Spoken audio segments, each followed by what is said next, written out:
matotra ny fifandraisan'ny vahoaka Antananarivo sy ny kandida Iarolala.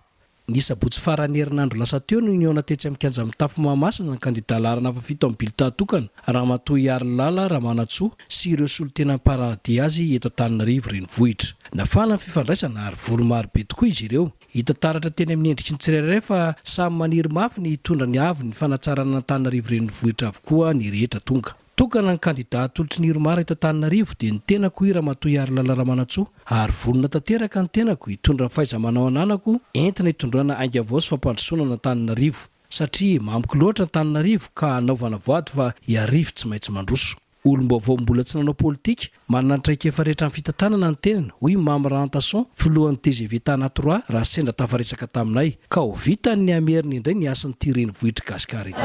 Eto no amin'ny kandida Larana taloha dia izy mbola tsy nanana antécédent.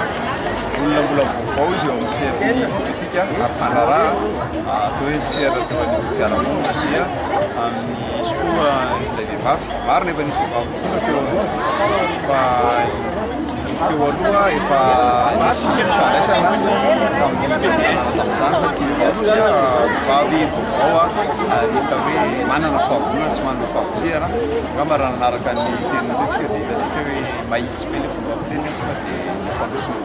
Ny fomba hita tany Antananarivo ny zavatra tena hita ilay aloha raha mandeha isika zavatra mivaingana raha mandeha tsika teo amin'ny météo izay nahitana embouteillage lava reny be rehefa hariva tsy afaka mihitsy hatramin'izay ny zavatra hitako teo amin'ny météo ampasamboka dia nisy an'ilay mesure an'ilay izay nisy an'ilay barrière namindrindra an'ilay fepitanin'ny olona zavatra izay dia eritreretiko hoe taratra sahady hoe ao anatiny izany ilay fahaizana manamina.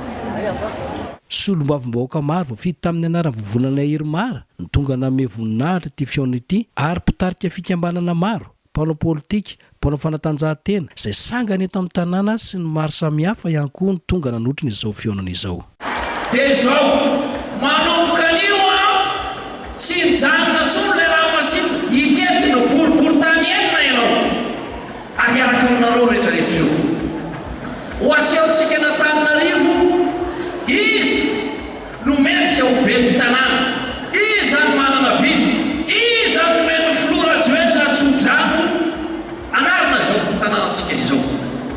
Mino manantena fa tsisy hitany asasarina isika rehetrarehetra efa tsy androany any no niara-nisanahy itoy izany ary tsy hijanona raha tsy amin'ny faraika ambin'ny folo ny volana Desambra izay taona voamarika teo manan-tantara dia tonga lera matamina mena miandry anao la renivohitsy Madagasikara.